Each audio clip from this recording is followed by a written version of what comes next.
Welcome to LOA Today. I'm Walt Thiessen. With me today are Louis D'Souza and Anne-Marie Young. This is your Daily Dose of Happy. We are so happy you decided to join us today. And also with me is my cat Joy, who is welcoming me back into the house after I've been away for the day and demanding to know why I'm not feeding him and instead doing this podcast with all these people. He's going to have to be a little bit patient. So if you hear funny sounds like microphone being rubbed on and so forth, you'll know what that's all about. But we have a special guest joining us today, and this is going to be a fun conversation. Her name's Gina, Maier, Vincent, and she's about being, I love this word, exquisitely aligned. Exquisitely. That's like, ooh, boy, it has texture to it. It has feel. We're going to learn more about that. So Gina, welcome to the program. How are you today? I am wonderful. It's sunny here in California, and I love the sunshine, so I'm doing very well, and I'm happy to be here with each of you. Thank you. Yeah, California, exquisitely. Those words go together really, really well. But tell us how you got to this point. Where did this exquisitely aligned thing come from anyway? That's so in 2006, my life was everything I had hoped for. Ideal husband most of the time, right? 99% of the time. We had our biological son, and we had just brought home our daughter from Guatemala that we had adopted. She was at the time 6.5 months old, and everything was ideal. I too, at that time, had 2 cats, and, the house, and just life was fabulous. I had been teaching yoga, stretching women's, I like to say, personal boundaries on the yoga mat. And then in 2009, everything just kind of fell apart. My husband, who had a hereditary disease, became extremely ill at a much younger age than, in our ideal world. We thought he would be much older like his mom was, and that wasn't the case. So he ended up needing a kidney transplant, and our daughter was 2. She could say, "Daddy is on dialysis," with her little tiny voice, which just, kind of broke my heart, because you're thinking, I brought this child home from Guatemala and I didn't realize she was going to be in the midst of this, because that's really not what I had hoped for. And then our son was in kindergarten. So needless to say, my world was beyond crazy. I don't even know what the right word would be for you, but I was exhausted. And that whole time, I'll never forget. It was a Tuesday morning. Mark finally got a kidney and a liver transplant from a woman my age, my blood type. It's a very long story, so I won't bore you with it. But it was 8.5 months of him living on dialysis. And we had gone back to Mayo Clinic in Florida, who saved his life. And I was sitting there with the sunshine on my shoulders, and I was just like, okay, just asking questions, in my head quietly. And I just heard that, this is for something bigger and greater than just a kidney and a liver transplant. This is as if that isn't big enough, right? Right. Right.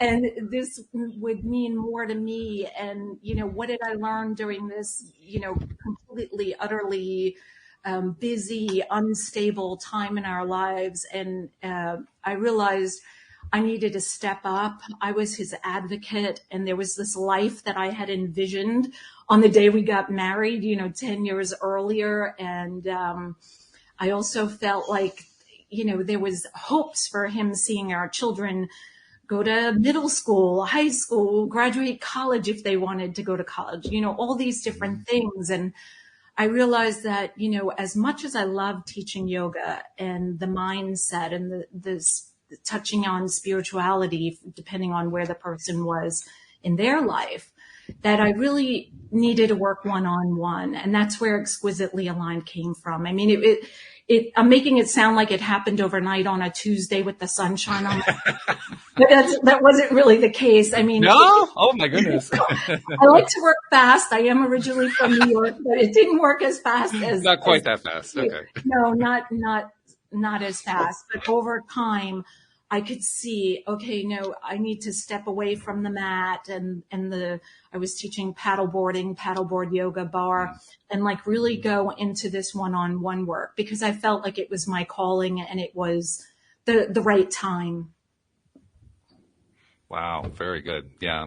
That's the stories that we run into all the time here on the show are people who have crisis moments of Yeah. various kinds. And then how that crisis moment turns into some kind of awareness, some kind of, oh, I'm on a different plane that I was at a year ago even. And what do I do with that? And I got to share this with the world because this is big. This is really, really big. And that's exactly what you're talking about. So yeah, I get the message that you got. It's bigger than a kidney transplant. I mean, the kidney was pretty big. That was huge. But what you're talking about is, wow, I can only just barely begin to imagine. I want you to share some of the stuff, but I can barely begin to imagine. You must have had some breakthrough moments, as a result of that have just been startling. Yeah, I mean, I'll never forget. I was in the car and the two kids were in the back, buckled into car seats back then, right? Right. And yeah. that's how little they were. And I was at a stop sign. I was so exhausted. A red light. And I stopped, thankfully. And I just was so exhausted that I realized I don't even know where I'm going. Like, I don't know what day it is. I see the kids in the rearview mirror, but like, where am I taking them? I know we left the house, but like, are we going to preschool? Are we going to the school bus for my son? Like, where was I going? What are we doing? And so I kind of just like took a yoga breath, a nice full breath, put a smile on my face. And I just said to the kids, looked in the rearview mirror, like, where are we going again? And they were like, like, you're in control, and it was that crazy. It was that utterly, where you're just like, I don't know how I'm moving through space, but I am. And, you kind of feel like the wind beneath your wings, if I could say that. Like, I knew so many people were praying for us and sending love and light and all this healing energy. So it was keeping me awake, but I just had a moment where I was like, okay, where are we going? And it was frightening to be that discombobulated, if you want to use that word, but that's how I felt. Just so a person who was always used to being in control, in certain ways, knowing what she's doing and where she's going. And all of a sudden looking back and talking to a 2-year-old and a 5-year-old and asking, where are we going again? It throws it's almost existential. It's like it was an existential question that you were voicing. Yes, it was on so many levels. Absolutely. You're right. Yeah. And what did you end up answering it with? Well, luckily they told me where we were going, and I was like, okay, we're going, all is good. Just check. So the immediate problem solved. Okay, good. Yeah, problem solved. Let's keep driving, but I feel like, when I realized just how low things were, like my energy, my, like, oh my gosh, should I really be driving the car with these two cutie pies in the back seat? You know what I mean? And there were also moments where I would have to tell them, okay, you're very excited and all. I'm just so tired. Like, can you just go outside for a few minutes and dance it off and then come back in, because you're really kind of, I don't want to say you're walking on eggshells. That's not it, but you're so exhausted, and every time that phone rings, you don't know what the next call is. Are they calling him back for, another pint of blood? He had 33 pints of blood given to him in a space of 8.5 months. So it was always like when the phone rang, it was a little not joyful anymore. It was nerve-wracking. Yeah. That's a perfect description of going through a time that's rough, primarily because so much of it feels like it's outside of your control. Yes. It's completely outside of my control, and having to let it go. Yeah. Yeah. So tell us some of the things you learned from all that. Oh, it was brilliant. So little by little, it wasn't all, in one fair square moment, but, it was that we each have a voice. And I think that there are times when, of course, one of the doctors clearly didn't like me, using my intuition, saying, my husband's turning yellow, something is wrong. He's like, well, we're going to run a test. And I'm thinking, you don't need a test. I'm telling you, he's turning yellow, So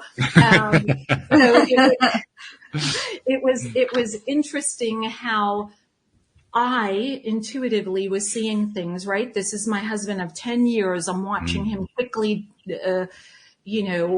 fall to pieces in front of us every day, and where the medical system wanted proof of, because obviously they didn't know him as well as I.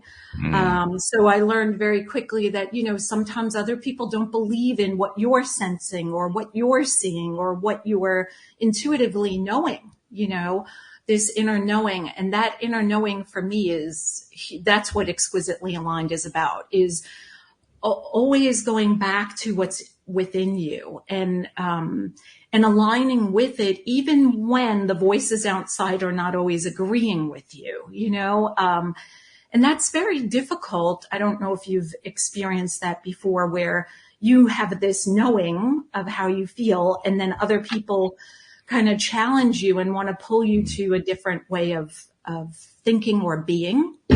It can make us second guess ourselves, I guess, but I was adamant. I was like, this is a 911 situation. We need to, so I don't know. Have you ever been in a situation like that where you're being? Oh, yeah. Yeah. Yeah, definitely. Yeah. And for our friends from the UK, it would be a 999 situation, but it's essentially the same idea. Yeah. In fact, Anne-Marie, I'm going to go to you next. Which part of this is resonating the most with you? I just know what it's like to be tired as a mum without being physically drained, mentally drained, fighting for your husband's life, literally. Mm-hmm. It's wonderful that when these things happen, people come out the other side with such inspiration and such drive to make a difference, to help other people so that they don't hit that rock bottom. So I always find that very, very humbling. Yeah. And Louis, you've been through your own health stuff too. I imagine some of that's kind of resonating as you're hearing it.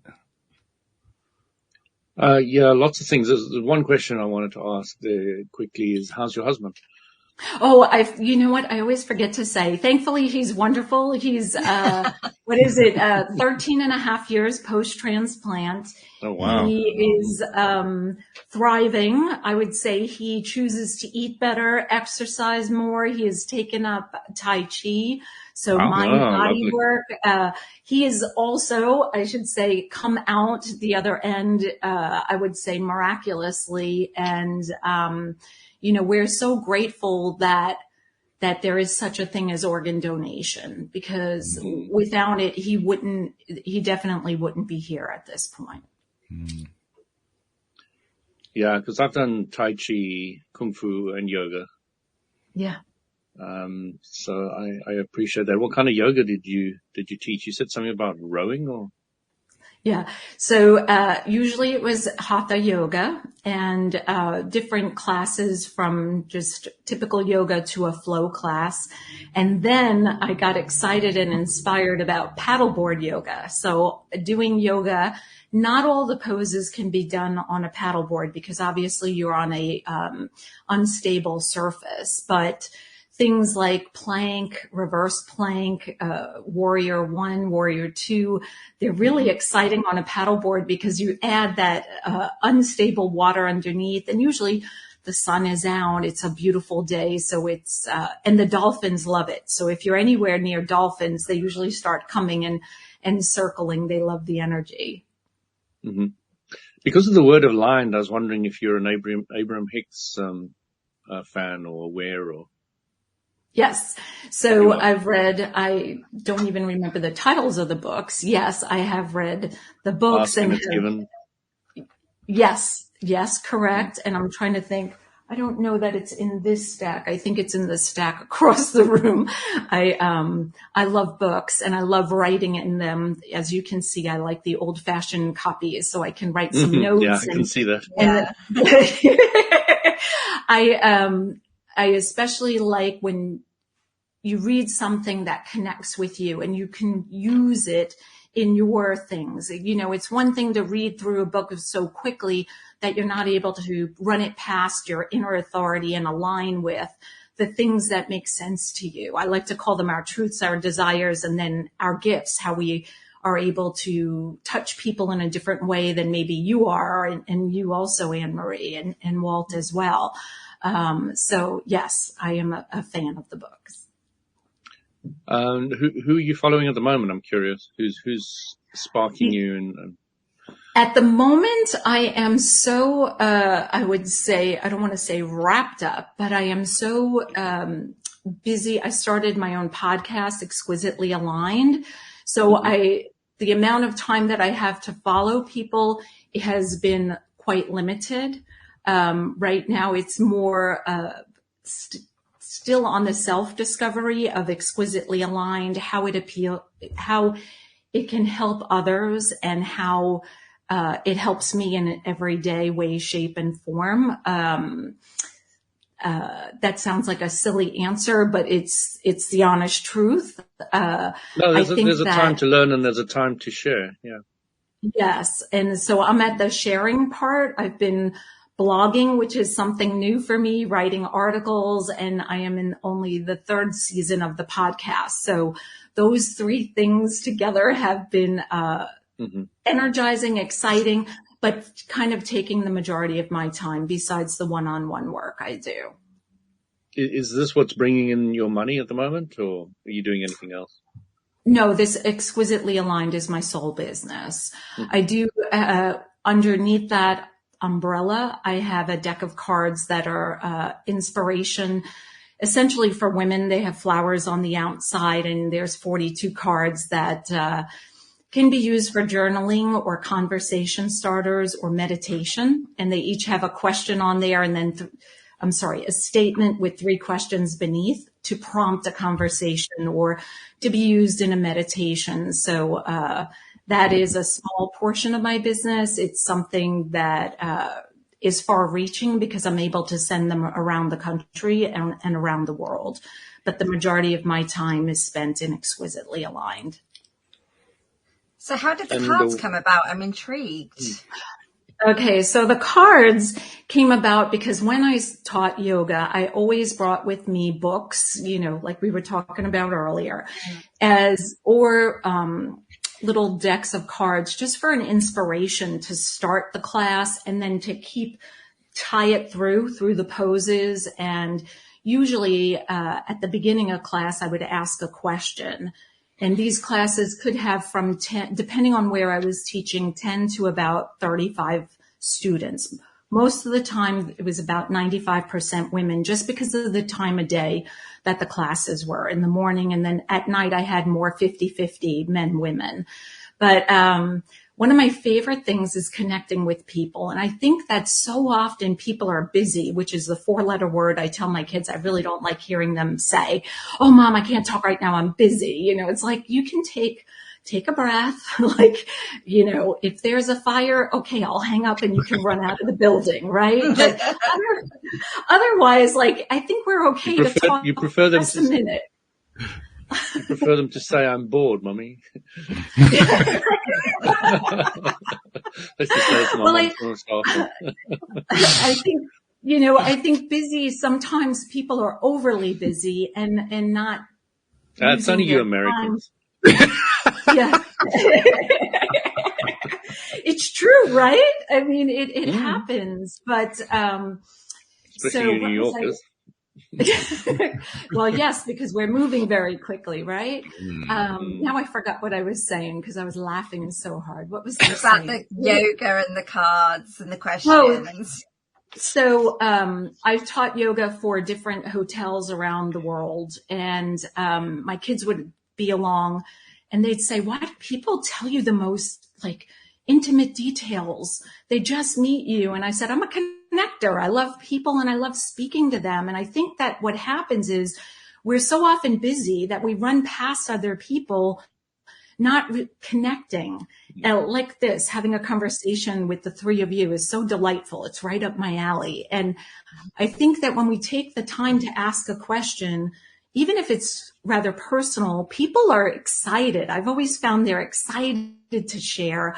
And so I felt like I needed to do something that would allow others to have either the conversation with themselves if they were journaling, or I have a teacher who uses them in New York with her third graders. And it's to promote them to speak about their feelings. How do you feel about this? I have an aunt who uses them she doesn't have children of her own, but she has an 8-year-old niece. And she said, now my niece runs to the coffee table and says, let's play, shuffles them up. And she said, we have some of the most, interesting and deep conversations, more than we had before. She said, because I really didn't know how to connect, because again, 8-year-olds, they're busy, they're on to the next. And so that's how they started. Just because I had brought so many things to my yoga classes, I felt called to do it myself. It's a nice story. Thank you. It's a nice story. Yeah. Well, it's also a nice way of describing how you can connect when you're not sure how to create a connection. Just take something like a card as a basis for a conversation. And you're right. That is a basis for connection. Because really it's a connection with yourself, first and foremost. And then that becomes, the basis for communicating and connecting with someone else. So yeah, that's really cool. I like that. Thank you. Thank you. So when you're working with your clients today, what's your main focus with them in the Exquisitely Aligned program? Like when you're really drilling down, what are you doing with them? So what I found is that oftentimes we are pulled away from who we are born to be, let's say. And it happens for many different reasons. I think we're taught at a young age to look outside of ourselves for answers, whether it be nowadays Google. Back in my day, it was an encyclopedia, or having my mom drive me to the library, right? And what I learned is that oftentimes the answers are deep within us. And instead of going outside, if we can just slow down a little bit and go deep within, that's why I've partnered with a brilliant woman who does the Chinese art of face reading. And she brings out things about their personality. We go over their life purpose. And then we move through, like, what are your desires?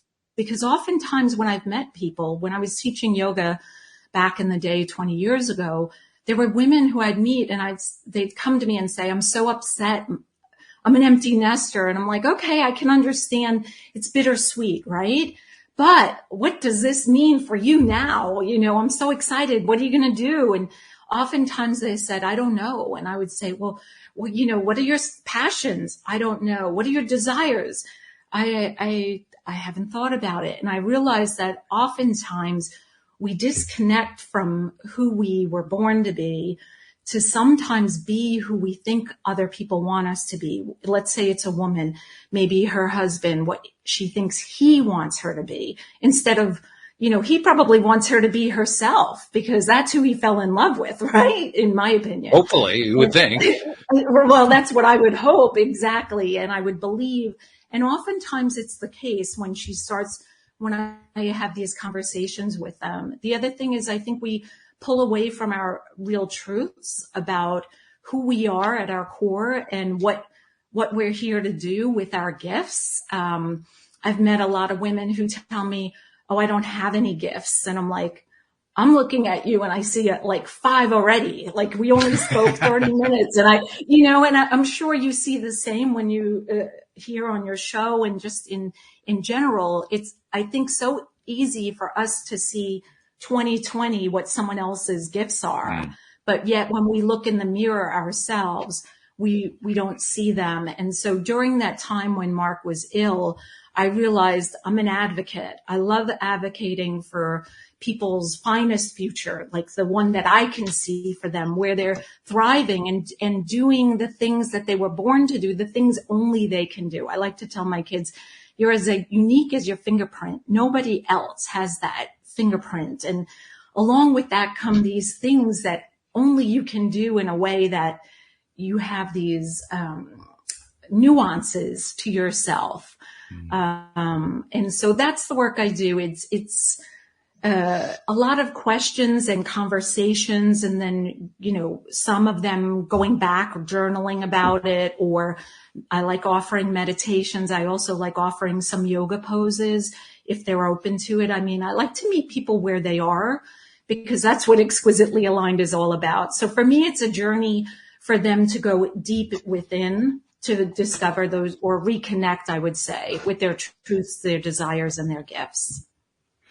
I particularly like the part where you talk about how they haven't really got a good idea of what their gifts are, is the way you were phrasing it. I would think of it in terms of what's going well in their life. It doesn't really matter how you phrase it. The main thing is we are programmed to not pay attention to those things by our society. And it takes a special, focused, conscious effort to shift that. Of course, once you do shift that, then that's when all the good stuff starts to happen. But it does take that shift. It takes some doing. Let's be honest. It just takes some doing, especially if you're not used to doing it. You're reprogramming neural pathways, and that takes a little bit. And I agree with you wholeheartedly. And I think of the kid in, third grade who's doing poorly in math. Well, you got to work harder. You got to work harder. Part of me wants to say, okay, well, if you're not passionate about math, let's find out if if really maybe science is your thing, or, I don't know. I wish we had the ability in our school systems to start at a young age to really harness what you were just giving a voice to, is, those things that make you want to get up earlier in the morning, and, get off the sofa and do more of it, and that then transcend, because they help other people, right? You being your best then makes everyone else who comes into contact with you feel like inspired to do the same. Yeah, that's true. In fact, you're touching on one of my favorite subjects, the need to provide alternative ways of thinking about education. Something we've talked about quite a bit. In fact, Louis has a really good phrase. I'm probably misquoting you, Louis, but one of his favorite things to point out is that if I'm sure you will, if you can find it in Google, they shouldn't be teaching it in school, because there's no point to that. Because they can just go look it up in Google. What do you need a teacher for to teach you that? Which kind of limits the scope of what really needs to be taught in school, and opens up the possibilities for kids to basically follow their hearts, follow their paths. Mm-hmm. You're a bit behind the trend. It's now AI. Well, that's true. Yes, you're right. We just leave the ChatGPT out of it. We have to bring that into the conversation at some point. That and soil, but the two of them really go together in Louis' world. Well, Louis, I'm writing down that quote, because that's a good one. That is, that's. I always say to the teachers when they're teaching my children, when they are reviewing my child, I say, why are you teaching them, things that Google can answer, or AI? They just look at you with these daggers. And I'm like, yeah, think about it. Because if you're teaching them things that, AI can do, then you're wasting their time, because, it's going to be taken over more and more and more, significantly. Mm-hmm. And it already is.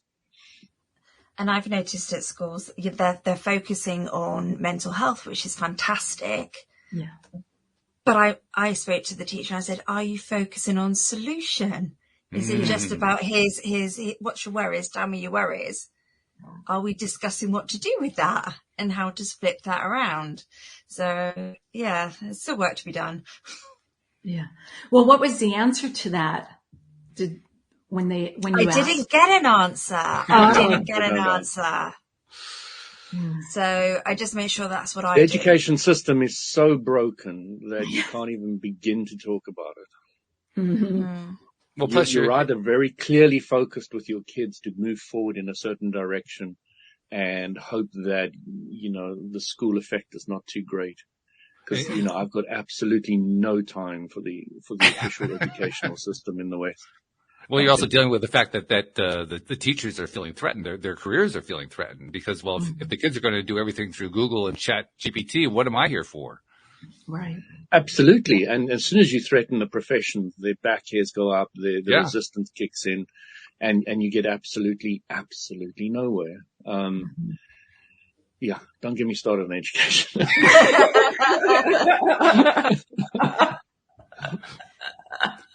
Well, that's right. I'm sure we'll be on soil in a few minutes anyway, so that'll give you another. That's why we need people like Gina. Good education to is grow up.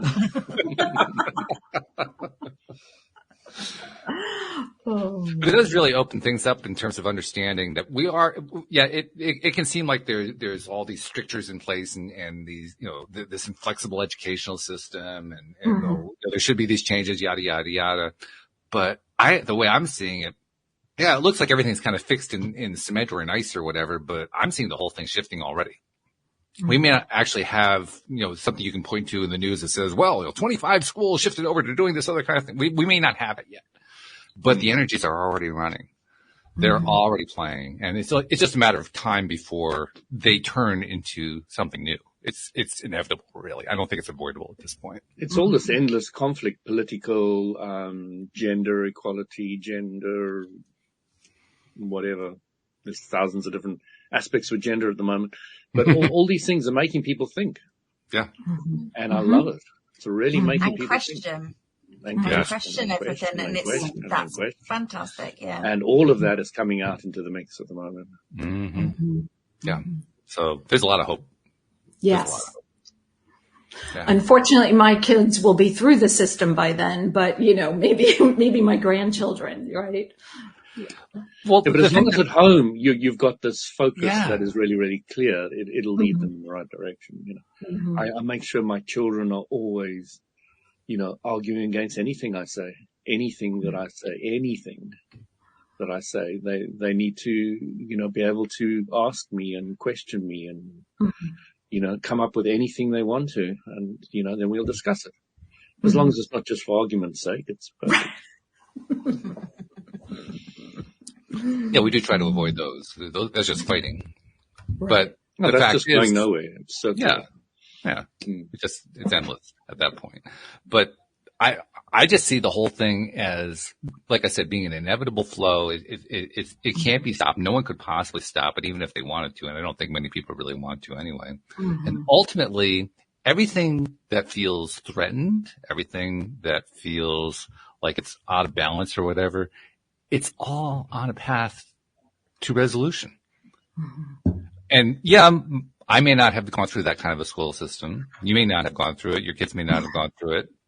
But even then, I mean, I haven't been in school in 40 years, but I'm still benefiting from this new knowledge, this new information. You don't have to be in school in order to benefit from it. Right. So to me, it's all upside. I actually don't see any downside right now, which is a little scary, but I don't.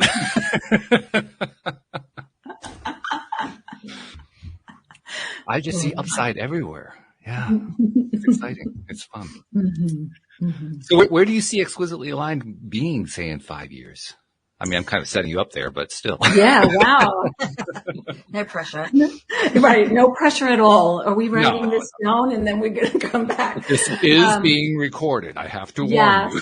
It is being recorded, and I got to put this in my calendar afterwards. In it 5 is years, etched in stone. No, right. Not really. No, I love that question because those are the things I like asking my husband, like, where do you want to be in a year with this or that, or 5 years, 10 years? So I'm super excited that, season 1 and 2 of the podcast, was mostly me, because I felt very called to get the word out. What is Exquisitely Aligned, and be able to explain it briefly. But now I've opened it up to guests, and it's a lot of fun, and it's new. I'm just in the beginning of the third season, first season doing that. So I hope to continue with that. Television is one of the next things for me. Yes, it's we thought it was going to launch in May, but it doesn't look like that'll happen. So I'm thinking maybe June, July. I think that's going to be a fun avenue, and retreats are something I want to bring back. I had to put them on pause, but I have lovely retreats planned for Costa Rica and Maui. So Those are two that I'd like to bring back. They're more intimate, about 8 to 10 people at a time, because I feel like the journey is so personal that it would be hard to deliver the way I'd like to with 30 people, and then I think you have to break out too many times where I'd like them to go home with, new friends for life kind of a deal. So that I'd like to be probably, well, let's see, we're recording. So let's go ahead and say 2 times a year. Okay. And the television going. I have a book releasing in October. Does anybody watch television anymore? Well, it's streaming television. It's okay. Fire. It's Fire and Roku is where I'll be. Yeah, Right. That kind of. I should have prefaced that. I'm sorry. Little different TV. I'm from the old generation, so TV as Dallas and Knight Rider and things like that. Knight Rider. And the news. And the news. Yeah. The news. Oh my gosh. Yeah, I'm not missing that at all. Good old days when you were forced fed the diet of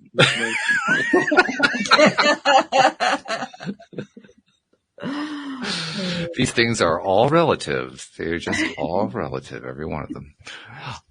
So that sounds really cool, especially the TV part. That sounds like a lot of fun. I wanted to ask you, just because, one podcast host to another, what are you enjoying most about doing the podcast? I love meeting people like the three of you. I mean, honestly, I talked about conversations. Conversations fill me up, learning about different people, different ways of thinking, like you were saying, Lewis, about having your children challenge you. I agree with that most of the time, but not at 7:00 in the dead of winter when I'm tired. I'm like, please don't challenge me now. I'm tired. But I think that for me, really communicating with other people, I learn so much. And guesting on a show or having you as a guest on my show, I feel like I leave with my cup overflowing. And that's, to me, like, it inspires me to get up the next day. And it gives me, like Lewis, Walt, you were the one who said, Lewis, if you can find it on AI, then, why are you teaching it? Like, that is such a simple, one sentence, but it's not simple. It gives the whole picture. Massive, Yes. And so, I wrote that down. I wrote a few other things. Like, I'm going to go back and tell my husband tonight over the dinner table and the kids, because it's very enlightening. For me, podcasting is the people I'm getting to meet that I may not have ever been able to meet. And, being able to give a voice to things that are really near and dear to my heart, like being our finest selves and allowing people to understand they don't have to, I call it, because my background's in the fashion industry, but I think of it as the one size fits all life where everybody has to look a certain way. A woman of a certain age should appear this way or do these things, or like my daughter one time said, well, everyone else's mom, and she went off, are letting them. And I was like, but I'm not everybody else. I mean, look at my hair, and so, I try to, so I think that being able to give what Exquisitely Aligned is all about, a voice, really just fills my cup. And I think, like, you with the daily dose of happy, I mean, how could you not say that without smiling from like the inside, Right. Well, that's the idea. Exactly. You just nailed it. Yeah. And those are the things I think, I mean, I don't know if I can ask you, podcasting for you, how does it, I mean, how you're much more ingrained in it than I am as a newbie, but how has it changed the things in your life or in your business and like your everyday? I think the term you were looking for was positively addicted. Yeah. That's exactly what I am. Yes. Yeah. It's addiction without having to go to Tucson to get dried out. I mean, it's the best kind of addiction, And I loved all the things that you were describing. I think the one thing I always think about is, with all the hundreds of guests that I've had on the show over the years, how much not only I've learned from them, but how I learn most often from the ones I disagree with. That was one of the biggest shocks, actually. Somebody comes in, they challenge me with something that, I never would have bought into. And then after I think to myself, damn it, there's some truth there. Well, and I think that, having taught on the yoga mat, it's funny. I think of one student where they were in pigeon, and this was a pose I do often because it opens our hips from having been sitting at a desk or in a car. And I said something, and one woman, blurted out, "You never taught us that or told us that." And the two women beside her said, "She says it every week when we do this."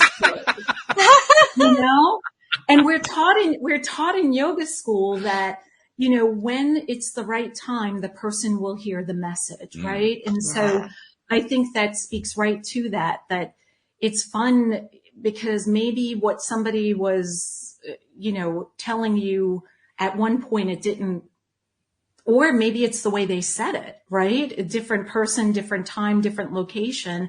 And then we have this like veil lifted over our ears or over our eyes, and we hear something like, that day it was Blair's first time hearing me say it, and she had been in my class for 2 years at that point, It was fun for everyone to see. We all had a good laugh. And at the end, I explained what I just said, and they were like, "Oh, that makes sense." But yeah, it is fun. It's usually my kids, Louis, who are disagreeing with me. So when you said that, I was thinking of several different conversations we've had that, oftentimes we are saying the same thing, but using different words, coming from a different angle, coming from 54 years old versus 20 or 17. So, yeah. Yeah. But I just love it when... You can't be the same age as me. No, I think I'm 1 year older than you. I just love it, though, when our little people challenge us so much, and you just want to give them a high five. That was bloody brilliant. Good point. And because they see the earth as it is. Yeah. And plus they are seeing it from a perspective that has some overlap to you because you're influencing them, but also differs from you. And that's when you're getting to see them kind of emerging as an individual. That's exciting. That's the only thing I want for my kids is to be, individuals. And that's when I feel like I may not get the Mother of the Year award. I'm not, packing sandwiches with little sticky notes and candies and stuff, but that's where I feel like, you feel like your cup is full. I think as a parent, like, okay, great. They stand on their own feet with their own thoughts, and move forward. Yeah.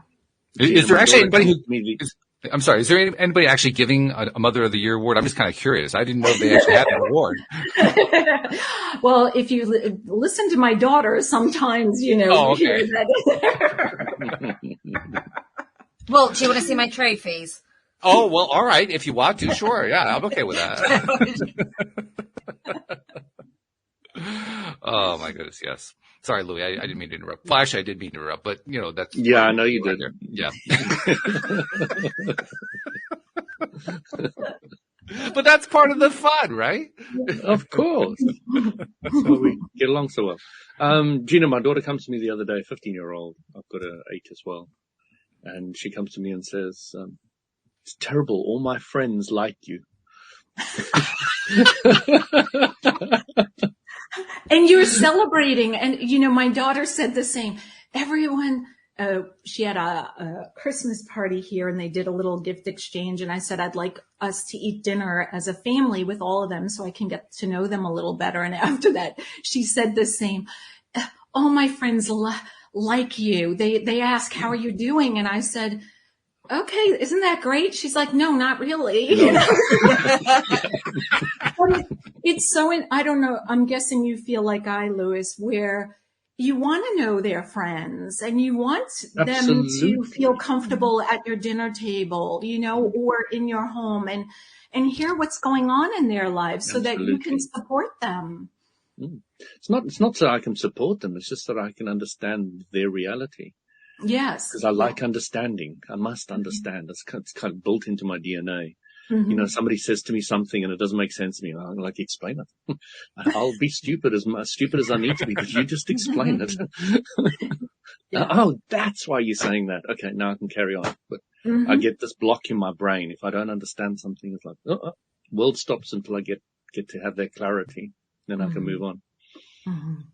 Yeah, clarity and appreciation, because I think that's the other piece, right?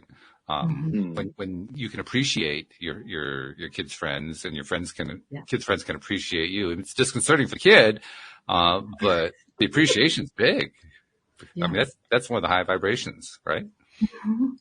Yeah, good stuff. And I grew up at a time where I knew all my friends' parents really well, you know, like, and they knew my parents really well. And I said to my daughter, I'd like the same for you. You know, it's fun to watch these kids grow up and like you were talking about, you know, expressing themselves and finding themselves, and, you know, the friendships change, and some get deeper, some kind of, you know, maybe dwindle, but it's fun to watch and I think be a part of that. It's really a great joy. Yeah. I mean, my daughter will come home and say, you know, this person's doing that and that one's doing this and this one's like, and, you know, I get a full rundown of everything because I've already got a lot of the pieces of the puzzle there. Yeah. And, you know, it just rolls on and on and on, which is great. The way our society used to be organized, everything was neighborhood oriented. You know, you lived in a neighborhood, you knew the neighborhood kids, the neighborhood parents, everybody knew everybody. And that has obviously shifted Not anymore. dramatically. No, now it's more like an online neighborhood than anything else. But the old style neighborhood, it's kind of a dinosaur at this point in many cases. Not all cases. There are still some places where the neighborhood is strong, but it doesn't have the same influence it used to have. But that neighborhood power has translated certainly into the online realm to a certain degree. And it's a tremendous power, because there's something strong about having not just all the generations, but all the generational viewpoints going on at the same time. I'm not even sure that we really understood and appreciated that when we were growing up, but I appreciate it now. Yeah. Yeah, you're shaking your head no. Yeah, no, as a child, I think it was interesting, but I think as a young teen or early teen to teenager, you start thinking, well, I started thinking, you know, I knew everything, right? You have that, it's that point in your life where you think you're invincible and all of that. Right. So, I mean, but then again, from the younger ages, avoid the teens, and then growing past teens, turning into 20s. Yes, I still find it, you know, brilliant to speak with. And we have friends of all different ages, because it really, the conversations are more interesting, I think, and intriguing, and really kind of leave you walking away with more to think about, more to act upon, you know? Yeah, I do know. I know exactly what you mean. It's cool. It's very cool. Okay, so we have a pretty good idea of what Exquisitely Aligned is all about, and we have some idea of your history. You certainly went through a very challenging history with your husband. So that's all very cool.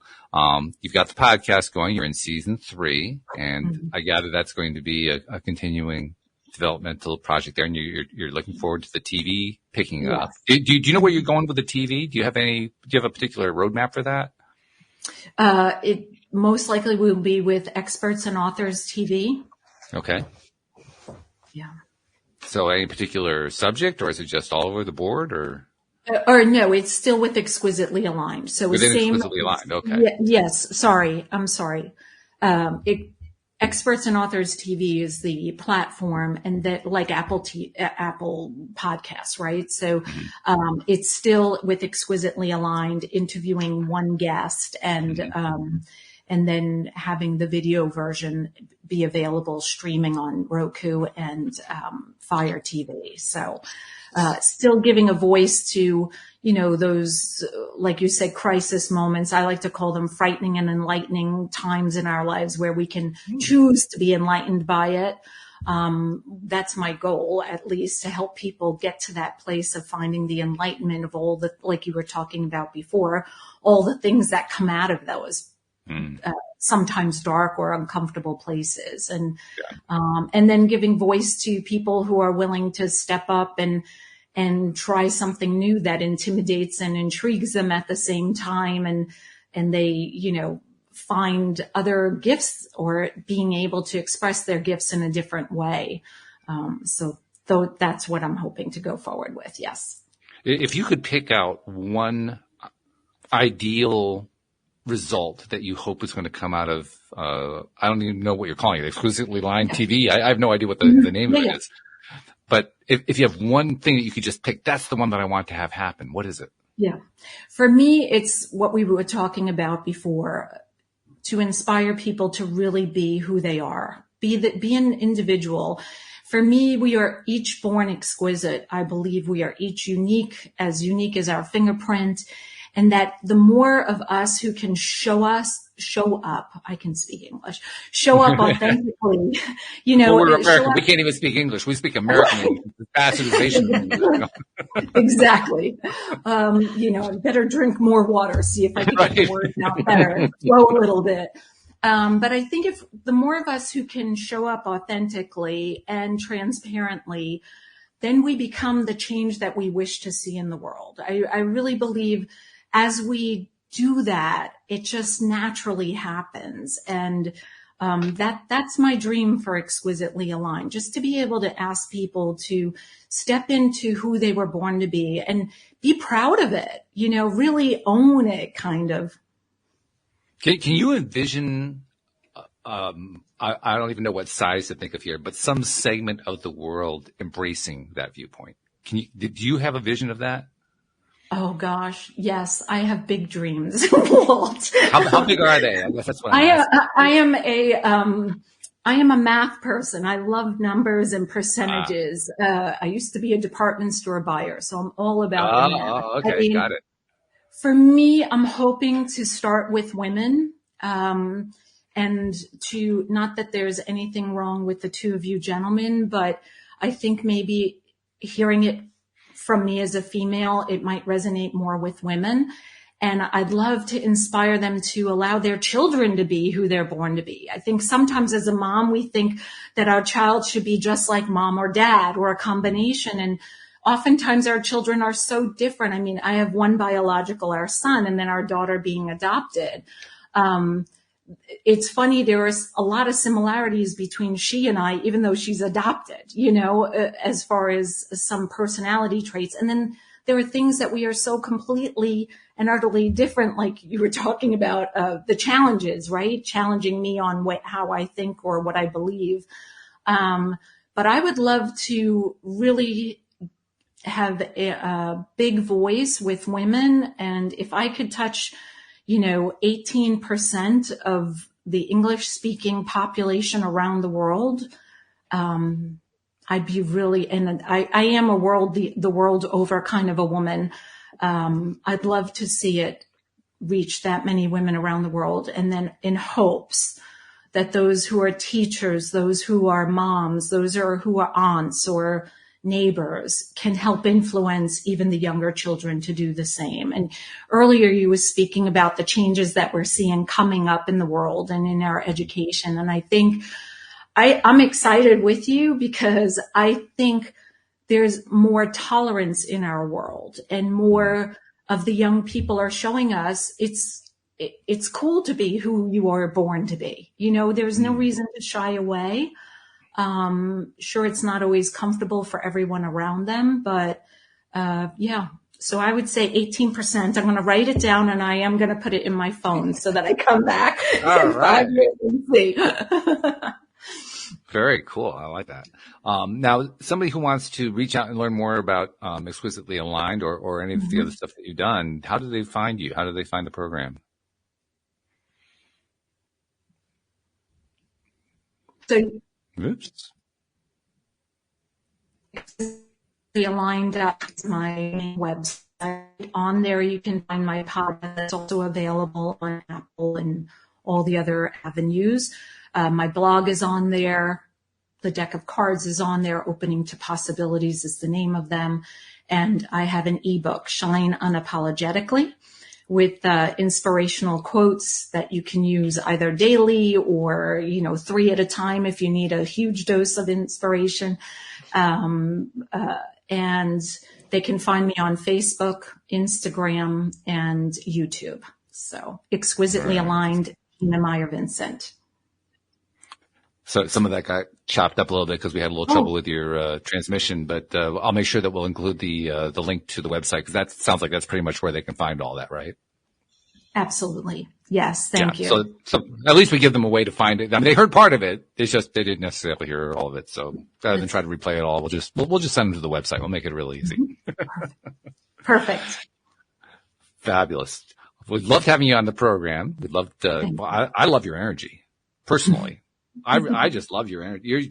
You have that level of enthusiasm that I just latch on to every single time I get a chance to interview somebody like you. So I'm loving that part a lot.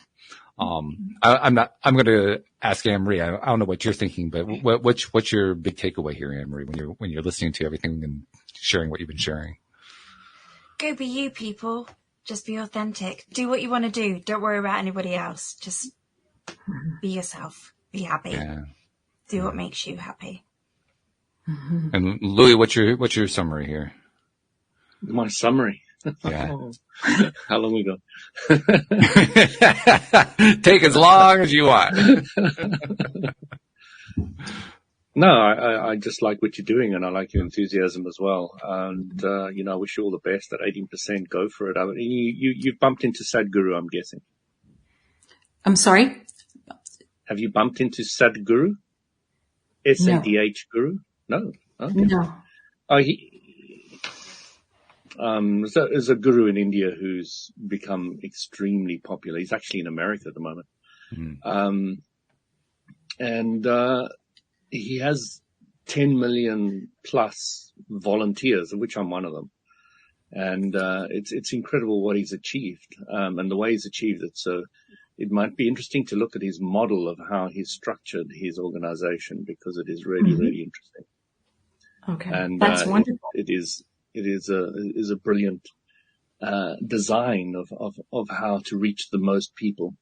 He even says, he puts up a YouTube video, and within a week it's got millions of views. And he says that any part of his videos you can actually use. You can chop them up, edit them, you can talk about them, do whatever. That's all for free. So if somebody's really poor and needs to make money, you can use any of my stuff. And, he's got a very open book and open policy, which is really interesting. I may have to have you introduce me. No problem. I'll definitely look up. But thank you for that. That's wonderful. He'll be in London in 18th, I think, of June. And I'm at the Excel Center. Okay. So I'll be there. Good stuff. One more thing that I want to do before we part company, Gina, and I like to do this with all of our guests because you, like so many of them, you're a giver. You go out there and you give, and you keep trying to find ways to make people's lives better, and you find ways in your own life that work. You said, I got to share this with the world. One of the things that givers do is they give, they keep publishing, they share, they go on to podcasts, they do all these kinds of things to get information out there. And they do so with many people who they never meet, they never see, they never find out how it's all played out. Sometimes they do, sometimes they don't. And on those times they don't, they just don't know. And I think we need to be recognized for that. So on behalf of those people that you've never met and you've never seen, thank you for all you've been putting out. Thank you for all you've been doing and all you continue to do, because you're making a difference in this world. Thank you. I really appreciate that. It means the world to me. We appreciate you too. And thank you to our podcast listeners everywhere. We will see you all next time here on LOA Today. Goodbye, everybody.